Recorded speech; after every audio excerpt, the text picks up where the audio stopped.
Good afternoon, ladies and gentlemen. Today is November 24th, 2023. I wanted to go ahead and do this video here. I meant to do it a few days ago, but I wanted to give you all kind of an update on Argentina. Now, I've covered Argentina a little more closely many years ago, about 12, 13 years ago, when it got into trouble. At first, it got into, I guess, the first of several defaults. Had to borrow money several times to the IMF. I haven't followed the saga for quite a while. I did mention it a couple of times.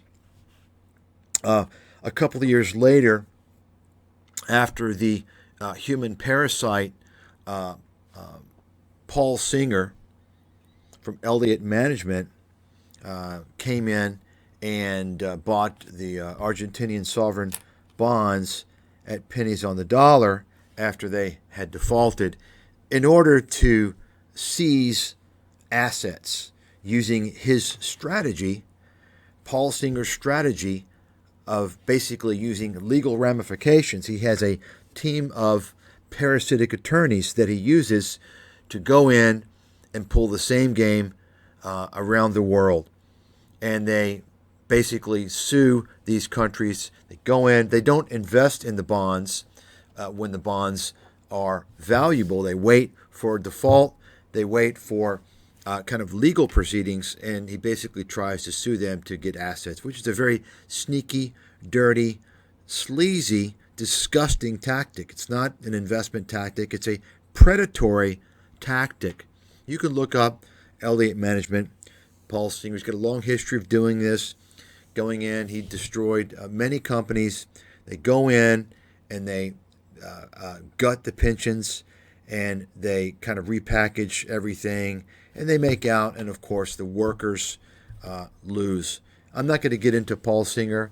I've talked about him before enough where you guys can go in and redo the research on your own. But I just mentioned this because, of course, then around that time, also our friend Kyle Bass, he was also involved a little bit, and you can read into that. I'm not going to get into that. But this was when the president, Christina Kirchner, note the name Kirchner, note that surname, and you can look it up if you don't know what it stands for. But she was involved in really, not to mention her legal issues, which came later on in the allegations of corruption. I don't know how that played out. But really, I mean, she really destroyed Argentina. Now, I'm not going to get into this today. I've talked about it a little bit many years ago. If you look at these Latin American countries, you don't see a whole lot of difference in what you see in the governance of the Western countries, the Western-style countries in America, Canada, Europe. And that is, you see the same types of people, the same tribe that is in power. Now, in America, of course, it's a little bit of a puppetry. There, you have the tribe ruling from the sidelines, but more and more, as they become more arrogant, they're starting to get much more involved, and they have been now for the past 20 years, much more involved in key positions in the White House, key positions in the various government agencies, from the FBI, Department of Homeland Security, CIA, SEC, CFTC, Department of Health and Human Services, so on and so forth. And in Latin America, if you really look into who these people are that are running the country, you'll see it's the same tribe of people. And I've mentioned this before. If you really want to see what's going on with these countries and why they've become, it's become such a problem, their finances, and we're talking specifically in Latin America, they have a long history of major problems, hyperinflation, defaults. And the reason why, you take a look at who the economic ministers have been, who they are, who the finance ministers have been and who they are. These are the individuals who are responsible for making very significant financing decisions, namely deciding to borrow money internationally, overseas. And I've talked about this before. What ends up happening is that these countries have their debt purchased ultimately by hedge funds. Not originally. Originally, the debt is bought by various institutions, but they will sell the debt later on.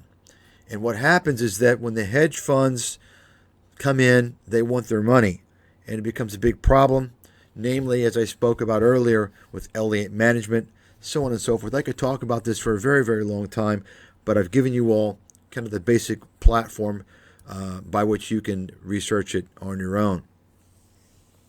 Today I wanted to talk about Argentina, of course, and how it's continued to spiral downhill basically year after year.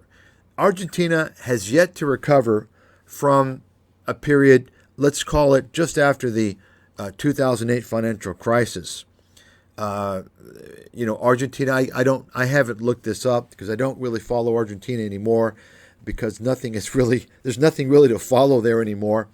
Perhaps the recent events might be a reason to look into Argentina down the road. But basically, Argentina has been in a downward spiral for many years.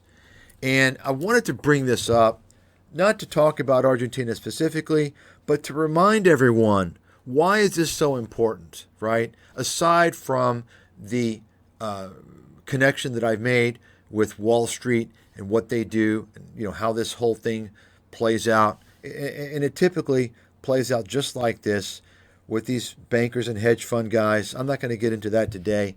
But the focus I wanted to make today was about 2010.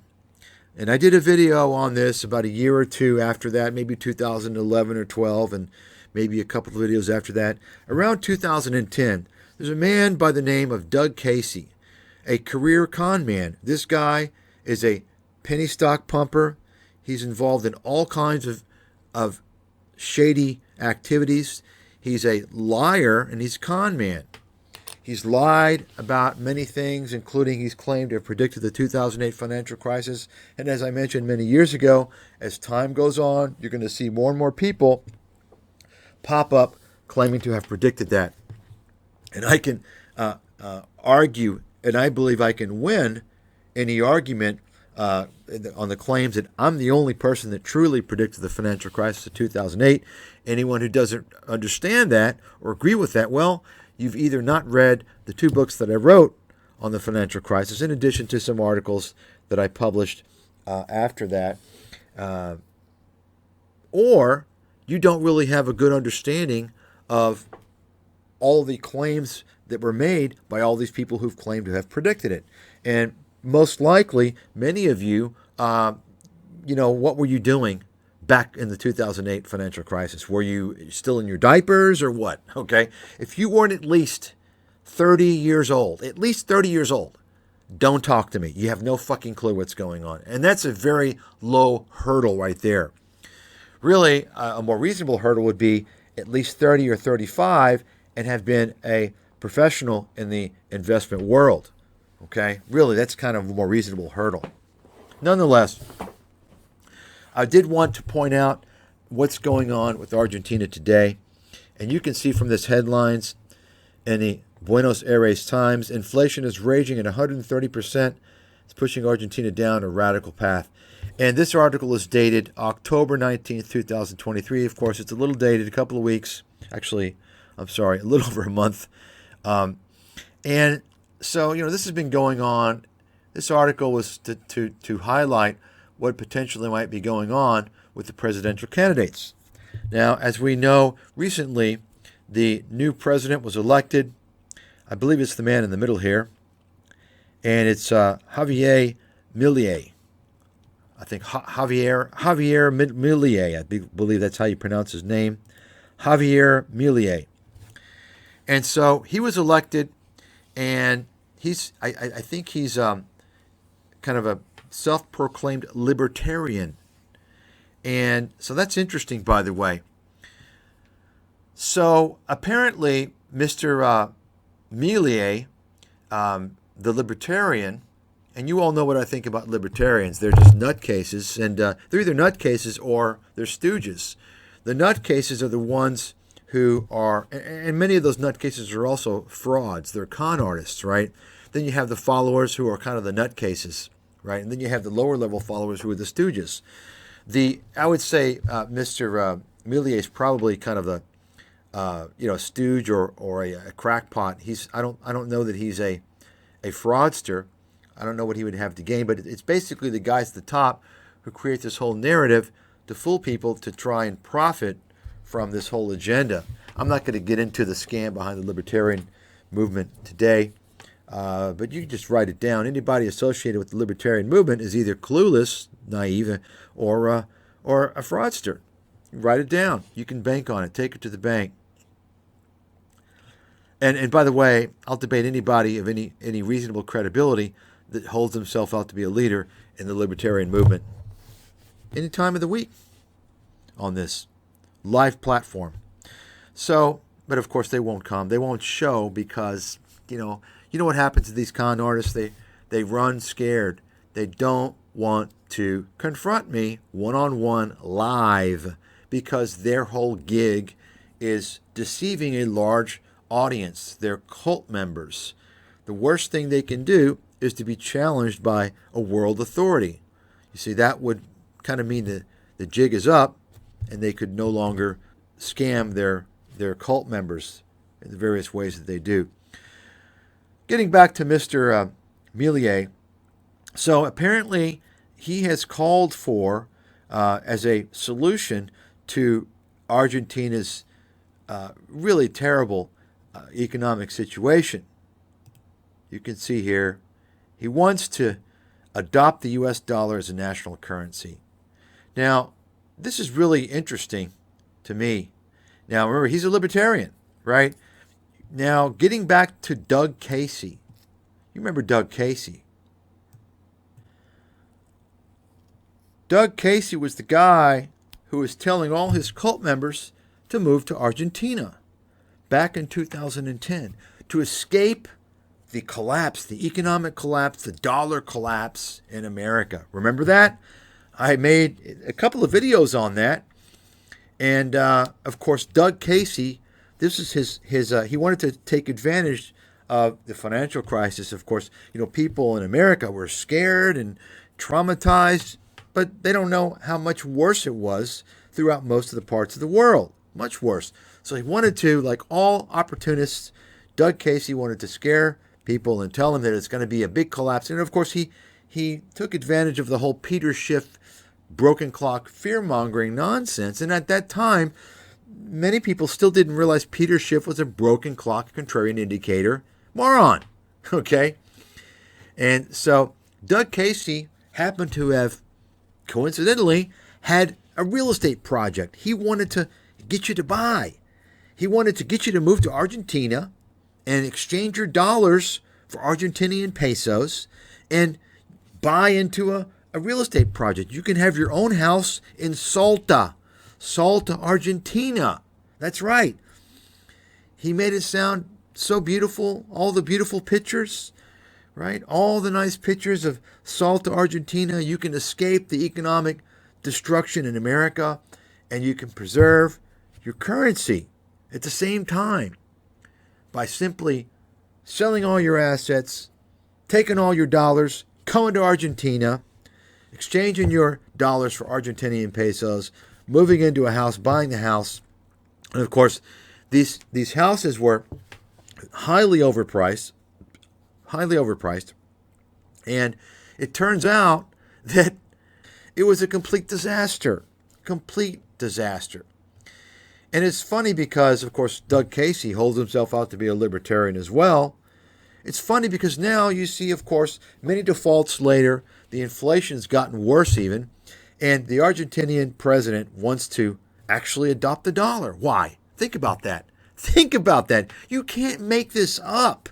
No one's going to believe you. It's so hilariously ironic, right? The dollar is so deadly, it's not worth anything, yet Argentina wants the dollar to help save their hyperinflation, to help prevent their hyperinflation, or certainly to slow it down. Now, if you think that's the first time Argentina has done something like this, then you don't know your history, because Argentina did it before, to some degree anyway. They're not the only country. Ecuador has done this, right? Other countries, I have to believe, in Latin America have done this. When you get hyperinflation in these countries, many times they will at least temporarily adapt the dollar as some form of currency. And the reason why is because if you look at Venezuela, for instance, many Venezuelans are using the dollar, right? It's on the black market because it's much more stable than the Venezuelan currency. And so this is the mentality, the thought, or I guess the reasoning for Milei looking to adapt the dollar. Isn't that quite funny, right? Let's take a look at some other images here to refresh your memory. You can see here, he's talking about how great Argentina is, great country to invest in, right? If you invested in Argentina back in 2010, you got blown up. You got blown the fuck up, okay? You see, Doug's Argentine retreat. He wants to sell you some overpriced real estate. I just wanted to remind you all of what was going on when I covered this several years ago. And you can see here, I posted, this is a chart that I used in one of the videos many years ago, close to 10 years ago. And you can see, I guess it's dated here, the beginning of 2015. And this is the inflation rate of Argentina. And you can see by 2015 it was quite high, but it took off at the end of 2015, and it skyrocketed, right? And this is, when you're talking about 33%, these are it looks like, yeah, these are monthly inflation. When you're talking about, I would say, around, let's say, 50% or higher annual inflation, you're talking about hyperinflation territory, okay?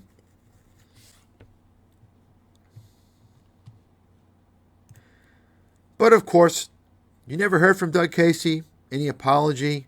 You never heard, oh, it's time to change. No. You can see this chart I pull up here from the archives, June 2016. And this is an inflation chart, and it's also a U.S. inflation chart. Remember, Doug Casey and all these con artists out there, the gold pumping, broken clock, contrarian indicator, fear-mongering con men, that whole syndicate, you know who they are, folks. It's hundreds of these fucking shysters. And by the way, each and every one of them is in the same tribe. That's not a coincidence. It's statistically impossible. Doug Casey, Peter Schiff, Mike Maloney, Mark Faber, Jim Rogers, Rick Rule, Eric Sprott, James Turk. Go on down the list, folks. And then you got the smaller minions that started their careers on YouTube, basically parroting the same nonsense from these clowns. Think about that. All the fear-mongering clowns were telling you that hyperinflation is coming. Remember that? Remember the Peter Schiff hyperinflation lines? Let's pull that up, refresh your memory here. The whole idea is to get out of the U.S. dollar, to get out of a currency that is on the verge of collapse. Because the people who don't get out, that just think they're playing it safe, that don't want to take any risk, so they keep their money in the dollar, they are going to be broke. They're going to be completely broke, and that is obvious. It's obvious to me that that's what's going to happen. And this is pure inflation, Latin American style. This is hyperinflation. This is Zimbabwe. This is the identical monetary policy. This is what the Weimar Republic did, and we're going to have the same result. And I am 100% convinced that anybody who has their wealth in U.S. dollars will be just as broke as the people who have their money with Madoff. It's not going to matter. It is going to be destroyed. And I don't know how much time you have. With the dollar dropping 5% a week at this point, I don't know. Could the dollar snap back a little bit? Sure, of course. But what if it keeps falling? What if it's down 5% next week and 5% the week after that? And then what if it drops 10% and another 10%? Who knows? At some point, a year or two from now, the dollar could be dropping 5% a day. The inflation rate in Zimbabwe is over 100 million% per year. I can't even calculate what that is. But you know what? It didn't start off that bad. The dollar is now sinking on its own weight, and it's going to drop like a stone. And, there's not a lot of time. But you can see we didn't get hyperinflation. We got mild inflation, very mild inflation, which resulted in several rounds of quantitative easing, right? Meanwhile, Argentina experienced what ultimately turned into hyperinflation. And of course, as you can imagine, the Argentinian peso was completely demolished. The dollar was very strong throughout this period, very strong. So once again, folks, these guys are contrarian indicators. Do the opposite, because the opposite of what they say, of what they recommend, almost always occurs. And you can see in this figure I've added a little headline from Casey Research. The copywriting boiler room bullshit. You can see this is dated December 10th, 2013. When the gold bubble had already popped, gold was heading down, Doug Casey and his fear-mongering army of shysters were desperate to get the suckers to buy more gold, to not sell their gold, and they were telling everyone that the correction in gold's not over, but gold is headed to $20,000. So in other words, they're trying to, when gold goes down, say, well, the correction's not over. Okay, he's right. But this is an opportunity because it's going to $20,000, right? Yeah, you know what? Gold will eventually hit $20,000. Sure. But I don't think I'll be alive. I don't think any of us listening to this will be alive, right? You understand what I'm saying? This is a psychological tactic. Same thing Peter Schiff does. And it's very dishonest. And it's what you'd expect from this cabal of shysters. So this is an image in the archives as well. And once again, if they're featured by Zero Hedge, you know that they're charlatans. Here you go, Austin Fitts, Catherine Austin Fitts. She's in the click, folks. Now, I came across a batch of images here. I'm going to show you. You can read here. Do you now see how Casey and Agora are involved with penny stock scams? You can just read this whole thing here. This is just a very small snippet of what's going on. But you notice this guy, Amir Adnani, and he's involved in a lot of these penny stock companies promoted by this scam artist on YouTube, Future Trends guy, I forgot his name. So this guy is involved, and what happens is that Doug Casey, Rick Rule, all these guys, they will take stakes in this guy's penny stock prior to all the pumping, the stock promotion, right? And so they pump it up to the suckers, and what they'll do is say, well, look, this company is going to be really successful. It's got a lot of promise. And of course, it's going to be in the mining space, right? Some junior miner bullshit scam. And they're going to tell you, it's so promising that Doug Casey and Rick Rule have invested a lot of money. And so the suckers who have fallen for these guys, who don't realize that they're scam artists, they're going to say, oh, wow, that's validation. They're too stupid to realize, it's called pump and fucking dump, okay? They're going to get you in at the top, right? They're going to get you to pump it up. Casey, Rule, and all their gang of fucking charlatans, they're in at the bottom. You got it? And so in reality, this is a legal way to do a pump and dump. It's legal. You can't get them on fraud. It's absolutely legal, and it takes advantage of the stupidity of the people that fall for these penny stock junior miner pumpers. I've talked about this before. So you can see here, I don't know many of these other names, but I think this guy's with Procter. Just take a look.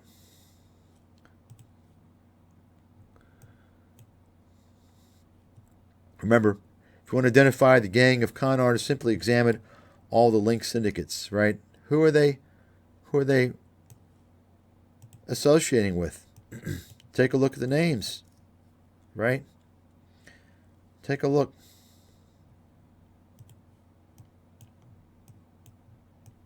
There you have it. The names underlined are just ones that I immediately recognized, and that was several years ago. Perhaps there's some I know now, and perhaps some that you know that I haven't underlined. It's the same image. Here we go. Take a look. Robert Procter, Jim Paplova. I'm going to be doing some videos on Jim Paplova. I've kept silent for all these years. I'm going to expose this guy. I'm going to expose the hell out of him. Because I can tell you right now, I don't know how he's avoided lawsuits based upon all the fear-mongering bullshit with his little media company linked to his investment firm. We'll go over this guy, how he discriminated against me because I'm a Gentile in the future. He was promoting Peter Schiff's quackery for many years.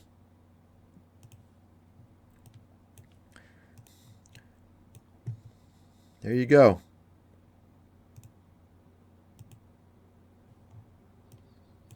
There you go. Lou Rockwell, libertarian scam artist. Chris Martenson, complete fucking liar, complete scam artist. Eric Sprott, Mr. fucking gold and silver pump and dump. James Turk, all these guys. Mike Maloney, Jeff Berwick. I've talked about all these guys. They're all in the same crew, folks. My God. Stockman, Harry Dent, Jim Rickards, Gordon Chang, John Malden, Porter Stansberry, Adrian Day, right? Once again, see who they associate with, right? Ron Paul, Catherine Austin Fitz, Paul Brodsky, and Chris Martenson. Let's see. Doug Casey, of course. Here we go. Alex Jones, Miss Shedlock. This guy's Bruno. He's a Agora or a Doug Casey guy, I think he is.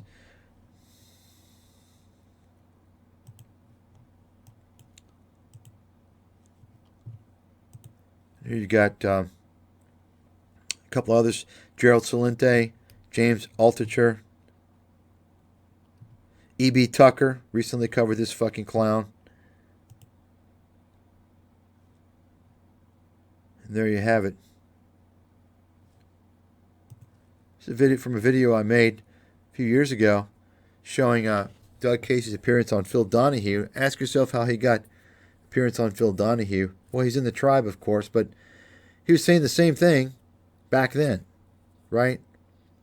And he actually pumped gold on national TV, told people to buy a large percentage, I think 50% of their net worth should be in gold, when gold was at its peak. It collapsed, as you can see, in the ensuing months, collapsed by a huge amount, and it stayed there for, 25 years, right? Took more than 25 years to break even.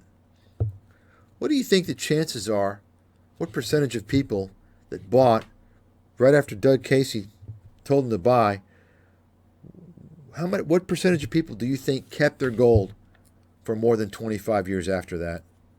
First of all, how many people, the percentage, how many were still living, right? You understand what I'm saying, folks? It's almost like shorting a stock. You can't be short on the stock too long, or you're going to lose. You're just going to lose, right? How long are you going to hold that gold, right? When it's down by, 50, 60%, up to 65%, probably 70% maybe, over, say, 20 years, over a 20-year period around here, right? Say 60, 70%, it was around $200. Are you going to hold it for more than 20 years? What are you going to do? At some point, you're going to sell. At some point, you're going to get the fuck out. You can't handle it. You need the money at some point, right? And or at some point, you're going to depart from this world. You're going to pass on that gold to your heirs. What do you think they're going to do? They're going to sell it. They're going to sell it, okay? Point is, Doug Casey's been saying the same broken clock shit for all these years, right? Same shit. And you can see he pumped gold at the top in 1980. He pumped gold at the top back in 2010. And remember, in 2010, he was telling you that Argentina is where you want to go to survive the economic collapse in America. 2014, he's pitching the same lines, the same crap as he was in 1980. Look at this guy. What a scumbag piece of trash.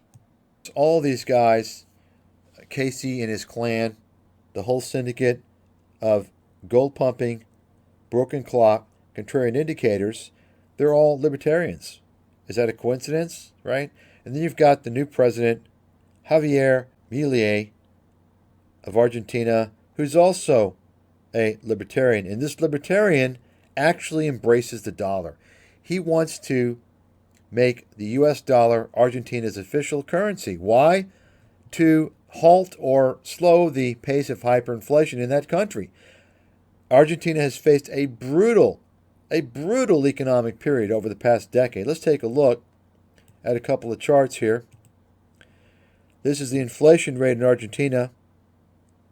It's now over 142%. Let's take a look at a 5-year chart. 10-year chart. 25-year chart. So you can see Argentina has dealt with high inflation since after the financial crisis, right? But it really took off in 2014, and it became hyperbolic, I guess, by 2022. Hyperinflation, no doubt about it. Let's take a look at interest rates. What do you think interest rates are? If this inflation's this high, what do you think it is?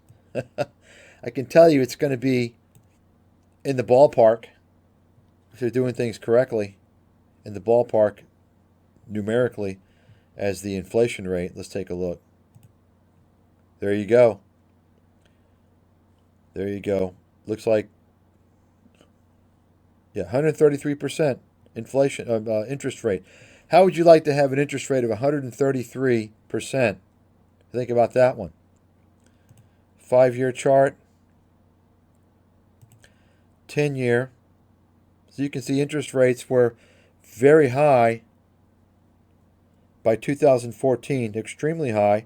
They were around 20%.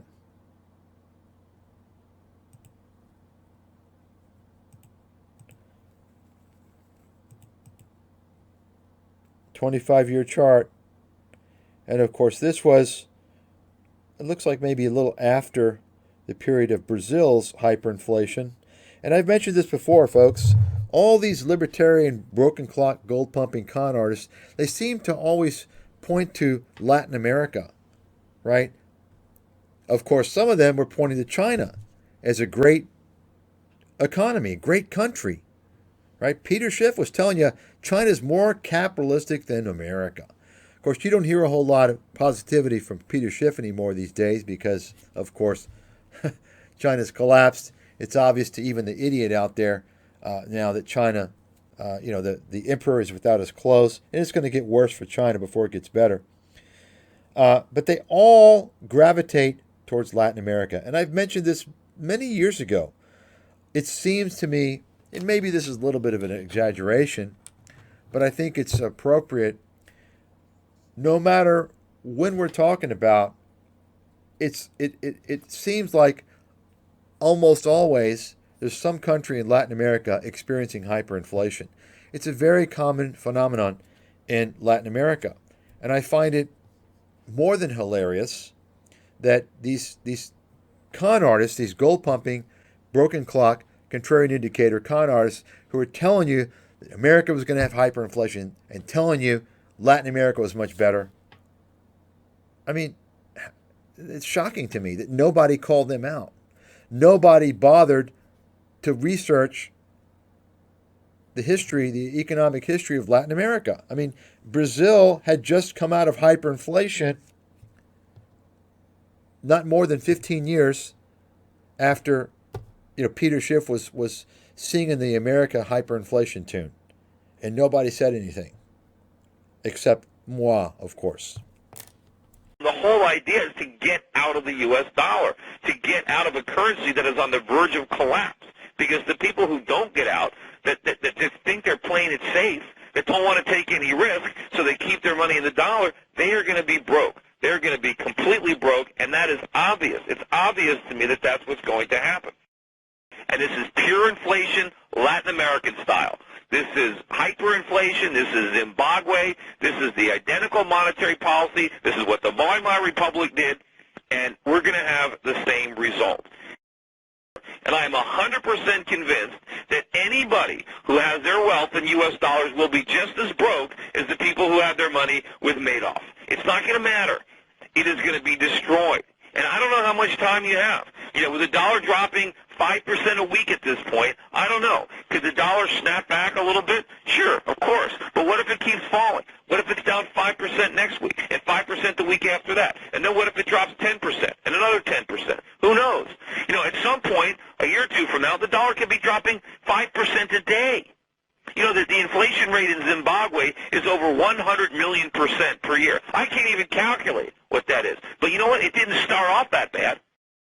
The dollar is now sinking on its own weight, and it's going to drop like a stone. And, there's not a lot of time. The whole idea is to get out of the U.S. dollar, to get out of a currency that is on the verge of collapse.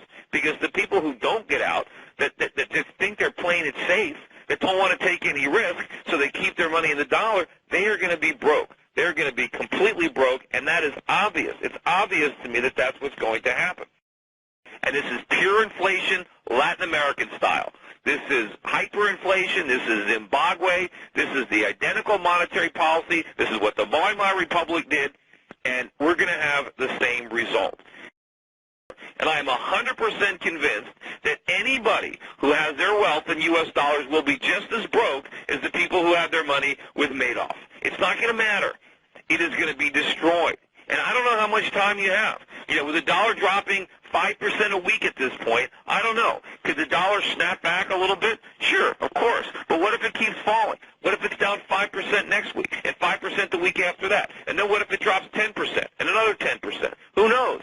At some point, a year or two from now, the dollar could be dropping 5% a day. The inflation rate in Zimbabwe is over 100 million% per year. I can't even calculate what that is. But you know what? It didn't start off that bad. The dollar is now sinking on its own weight, and it's going to drop like a stone. And, there's not a lot of time. So, here you have it, folks. This is why you stay away from these guys. They're all in the same gang. They're more powerful.